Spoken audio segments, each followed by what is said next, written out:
Next ইয়ারের জন্য এবারে ক্যান্ডেল রিচুয়ালসে আসি। ক্যান্ডেল রিচুয়ালস নেক্সট ইয়ারের 11ই জানুয়ারি তোমরা করবে, ইভিনিং টাইমে করবে।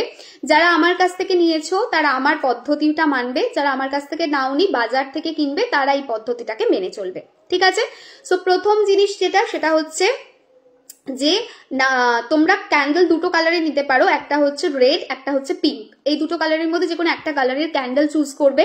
ক্যান্ডেল যেটা থাকবে ক্যান্ডেলের গায়েতে, ঠিক আছে, ক্যান্ডেলের গায়েতে এরকম পেন দিয়ে, ঠিক আছে, লাল কালারই পেন নেবে। এটা দেখো পিঙ্ক কালারের পেন, রেড এটার ইঙ্ক পরে, সো রেড কালারের ইঙ্ক নেবে। ইঙ্ক দিয়ে ক্যান্ডেলের গায়েতে কি করবে, নিজের নামটা লিখবে, ঠিক আছে? আগেন আই রিপিট, যারা আমার কাছ থেকে পারচেস করছো আমার পদ্ধতি মেনটেন করবে, সেটা টেলিকলিং থেকে সময় অনুযায়ী গাইড করে দেওয়া হবে।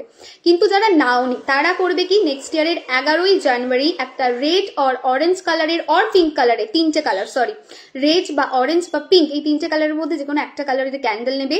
রেড কালারের একটা পেন নেবে, পেন দিয়ে মানে ক্যান্ডেলের গাটা যেটা রয়েছে সেই গায়েতে নিজের নামটা লিখবে। মানে তুমি যার জন্য রিচুয়ালসটা করছো তুমি তার নামটা লিখবে। তুমি যদি নিজের জন্য করো নিজের, তুমি যদি তোমার ফ্যামিলির কোনো অন্য পার্সনের জন্য তাহলে অন্য পার্সনের জন্য। এবারে অনেকের প্রশ্ন থাকে বাড়ির সবার জন্য করা যাবে, তাহলে আলাদা আলাদা ক্যান্ডেল নিতে হবে। সাপোজ তোমার বাড়িতে 4 জন মানুষ আছে, 4 জন, ঠিক আছে, তাহলে তোমাকে 4টে ক্যান্ডেল নিয়ে আলাদা আলাদা করে করতে হবে। সন্ধ্যেবেলায় একটা ধরো করলে 6টা থেকে, একটা করলে 7টা থেকে, একটা করলে 8টা থেকে, একটা করলে 9টা থেকে, এইভাবে আলাদা আলাদা টাইম নিয়ে করবে। একসঙ্গেই বসে 4 জনের করা যাবে না, আলাদা সময় ধরে তোমাকে করতে হবে।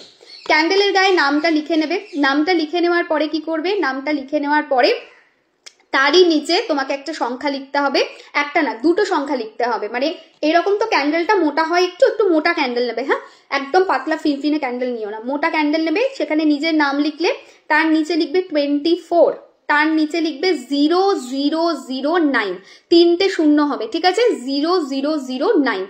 তো দেখেছো কাণ্ড, 24টা লিখতে ভুলে গেছি, লিখে নি, দাঁড়াও।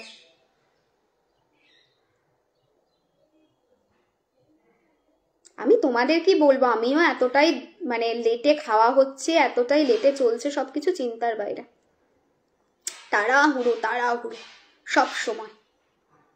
বাড়িতে আমি সবসময় একটা কথাই বলি, মাঝে মাঝে ভালোও লাগে যে এতটা ব্যস্ত থাকি। মাঝে মাঝে আমি বলি যে বাপরে বাপ এত ব্যস্ত, ঠিক আছে? আচ্ছা চলো, সো যেটা বলছিলাম সেটা হচ্ছে এখানে এখানে 24 না, ক্যান্ডেলের গায়েতে 24 লিখবে, নিচে 000 তারপরে 1 লিখবে, ঠিক আছে, সরি 1 বলছি 9 লিখবে, 0009। সো ক্যান্ডেলের গায়ে যে ব্যক্তির জন্য করছো তার নাম, তারপরে হচ্ছে তোমার 24, তার নিচে 24, তার নিচে 3টে শূন্য 9, ঠিক আছে, এটা লিখবে। লিখে ক্যান্ডেলটা জ্বালাতে বসবে যে কোনো সময় সন্ধ্যার পরে। 11th জানুয়ারি 2025 এর রিচুয়ালস, ক্যান্ডেল রিচুয়ালস এটা। দিয়ে কি করবে, ক্যান্ডেলটা জ্বাললে, ক্যান্ডেলটা জেলে বসে বসে তুমি সারাটা বছর যে উইশগুলো তোমার আছে, যে 2025-এ আমি এই জিনিসগুলো করতে চাই, বা তুমি যদি অন্য পার্সনের জন্য করো তাহলে ভাববে যে এই পার্সনের 2025-এ যেন এই উইশগুলো ফুলফিল হয়ে যায়, সেটা মনে মনে কনস্ট্যান্ট ভাবতে থাকবে, মনে মনে কনস্ট্যান্ট থট প্রসেস রাখবে এবং পজিটিভ ভাবে রাখবে যে হয়ে গেছে, রিচুয়ালসটা করছি, রিচুয়ালসটার সাথে সাথে পুরোটা কমপ্লিট, রিচুয়ালসটার সাথে সাথে পুরো যে উইশগুলো রয়েছে সেটা কমপ্লিট হয়ে যাচ্ছে। থ্যাংক ইউ সো মাচ, 2025 প্রসপ্যারিটিতে ভরে গেছে, থ্যাংক ইউ সো মাচ। 2025-এ প্রচুর পরিমাণে কি বলবো ওটাকে, প্রচুর পরিমাণে 2025-এ অপরচুনিটিস আসছে।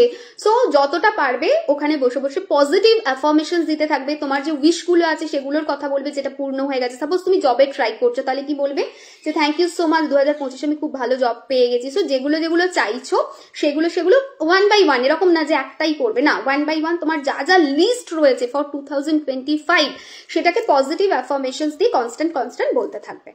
বলা হয়ে গেল, তারপরে কি করবে, ক্যান্ডেলটাকে জ্বলে যেতে দেবে। তুমি যতক্ষণ পারবে বসবে, 10 মিনিটস 15 মিনিটস যতক্ষণ পারবে বসবে, এবং তোমার বলা হয়ে যাওয়ার পরে ক্যান্ডেলের ফ্লেমের দিকে তাকাবে, সোজা এই দুটো চোখ দিয়ে ফ্লেমের দিকে তাকাবে, তাকিয়ে ফিল করবে, ধরো এটা ক্যান্ডেলটা, ঠিক আছে, সাপোজ, তো আমি এইভাবে ক্যান্ডেলের দিকে তাকাচ্ছি, আমি কি ফিল করব যে ক্যান্ডেল থেকে যে ফ্লেমটা আছে, যে এনার্জিটা আছে, সেটা আমার বডিতে এন্টার করছে, কোথা দিয়ে, সেটা আমার বডিতে এন্টার করছে আমার ন্যাভাল দিয়ে, আমার স্যাক্রাল চক্র দিয়ে, আমার নাভি দিয়ে, এবছরের জন্য এন্টার করছে এনার্জি, ফিল করবে নাভি দিয়ে, ফিল করবে অরেঞ্জ কালারের ফ্লেম তোমার বডিতে এন্টার করছে তোমার নাভি দিয়ে। যদি তুমি অন্যের জন্য করো তাহলে কি ফিল করবে যে এই ফ্লেমটা তার বডিতে যাচ্ছে অরেঞ্জ কালারের ফ্লেম নাভি দিয়ে। কনস্ট্যান্ট কনস্ট্যান্ট কনস্ট্যান্ট এটা দেখতে থাকলে 10 মিনিট 15 মিনিট, তারপরে উঠে গেলে ক্যান্ডেলটা পুরো জ্বলে যেতে দাও। যদি অর্ধেকটা জ্বলে নিভেও যায় কোনো ব্যাপার না, ক্যান্ডেলটা রিপিট ইউজ করবে না। যদি অর্ধেক জ্বলে নিভেও যায়, ঠিক আছে, ওই অবস্থায় রেখে দেবে, ক্যান্ডেলটাকে পরের দিন গাছের গোড়াতে বা জলে দিয়ে দিও। ঠিক আছে, এইটুকু ক্লিয়ার? প্লিজ জানিও।